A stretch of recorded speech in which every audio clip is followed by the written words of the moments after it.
DNR with Mitch Yeargin. And I've had about 20 calls throughout the month of calls that I did not go out on because it did concern bears or something that, you know, at that particular time it was out of my control. And that's one reason I asked Mr. Yeargin to come in and talk to you all. I'm going to turn it over to him. He's going to make a few brief statements about what I can do and what I can't do when it comes to bears.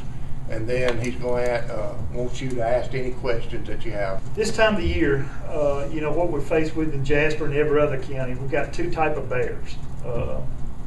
One, a young male bear, a year and a half old, that's being run out of his territory, like Burnt Mountain, Price Creek, because breeding season's coming around and all the other male bears run the young male bears out of the country. And they have to leave or they'll be killed.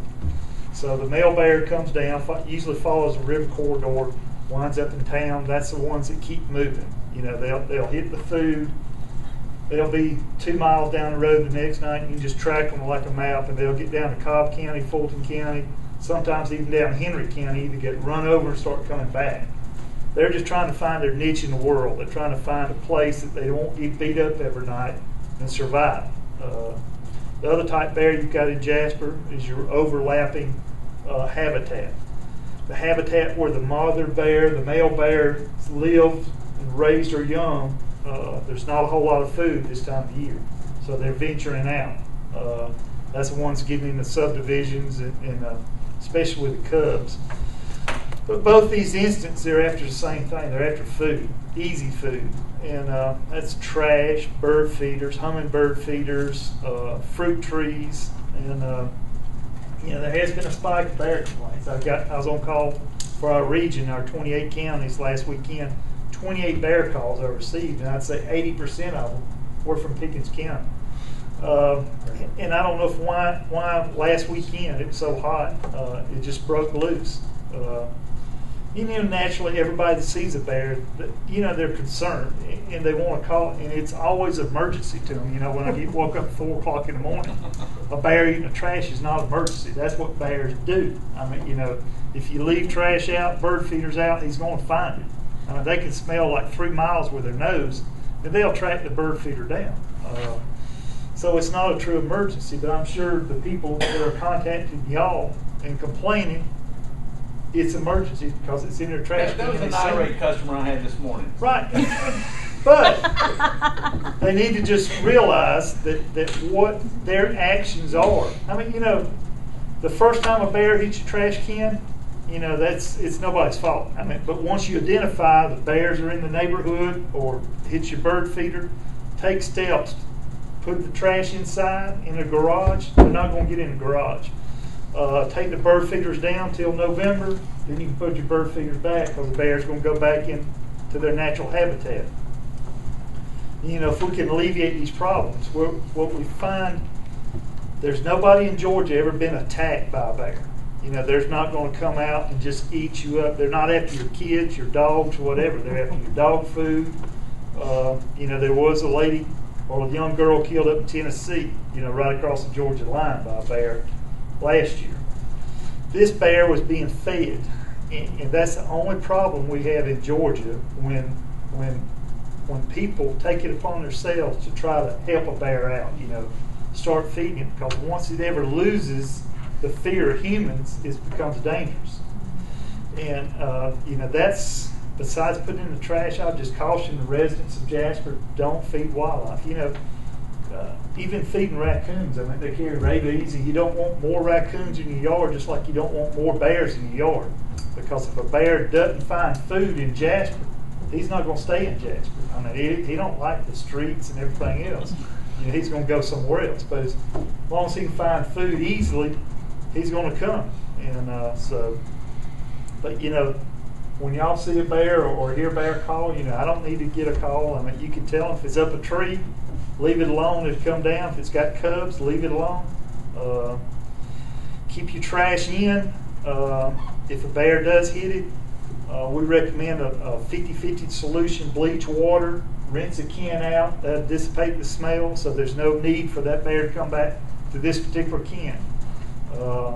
I know a lot of people have service, the trash service, keep it in the garage at night. Usually that's when they're most active. Roll it out in the morning, a day of pickup, then put it back in. Your cat food, dog food, I'm sure if they've got it out anyway, they're getting coons, foxes, and coyotes. So, if they want to leave it out for the bear, that's fine too. But, usually feed your animals and, take it in after you feed them. Other than that, I've got some literature, simple questions, things to hang on doors, and why it's real important not to get bears habituated to humans, because that's the only time. And everybody asks about trapping. We don't trap bears anymore, and people get real irate when you say that. What do? There's no reason to trap a bear, because if I trap a bear over here on Main Street that's getting in a garbage can, I move him up to Cohutta. It's going to be a 1.5-year-old male bear, and statistically, we tag and tattoo these bears and re-release them in the wild. We killed 68 bears on Cohutta last year, and in 15 years, none of these bears are coming back up into the stuff, so they get eat as soon as we throw them. In Cohutta, the male bears, you throw them in the big bear's territory, they're not making it. So, leave them alone. If we take this bear out, there's going to be another bear move in. It's just common sense. Bent trees full on big canoes, so, we're just going to have, just like the deer, we're going to have to learn to live with them. And it's a great asset to, Pickens County and Jasper. What's the chances of seeing a bear? You're not going to get hurt. You might hurt yourself running back in the house, but other than that, I think I touched on most of the stuff. We're bringing the bears in. You're never convinced, and I've been doing this for 28 years, you can't convince bears or people that bears not going to hurt them, or after the kids, or whatever. They're not exactly grizzly bears. No, they're not. And they're like if you ever see them in the wild, and I've been more around bears probably most, but if you'll walk up to them, they're very poor eyesight. You could walk here to the mayor from them, and they won't see a lot of times. Very poor hearing. They can't hear a thing nearly. And the only thing they've got going for them is their sense of smell. And you'll walk up to them in the wild, and they'll stand up and turn around. Everybody thinks, their heart drops. Well, he's fixing to attack me. He's not. He's trying to stand up and get a whiff of you. And once he ever gets a smell of you, he's going to run the other direction. Unless, like I say, he gets habituated, somebody starts feeding him, and then he's, senses food with humans. But, there's no real concern. I usually have 6 in the county hit every year by vehicle. Actually, up by the Amico or the old Amico, 2 of the biggest bears I've ever seen killed last year, right in that little swag. So they're here. They're going to be here. They'll be here 50 years from now. So, we just got to learn to live with them. And, I'm here. There's a 1-800 number. If the citizens really think it's an emergency, they can call, and get the same advice. What to, not to do. Questions, council? Anyone from the audience? First of all, I'd like to thank you, Lonnie, for taking this beating from the mayor, because I called you this morning, you wouldn't answer, and I ended up with the mayor. But I was out of town this weekend, and right here on Ridgewood on Mine and Jim Street, I've lived there for 37 years. Never seen a bear, except I saw one just roll right across from Jim's house about 10 years ago. It's just unusual to see a bear this close to town. My neighbor actually come across and told me that his wife had saw it on their carport Sunday morning. And I don't know if she was getting ready to go out, her and they got a 7 or 8 year old daughter. I don't know if they were getting ready to go out, but she saw it on the carport in the trash.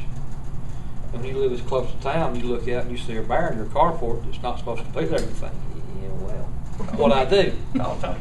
So I guess it may be a stupid question, but for people that's never encountered a bear, if you walk out and you see the bear, of course my first instinct would be to just ease back in the house.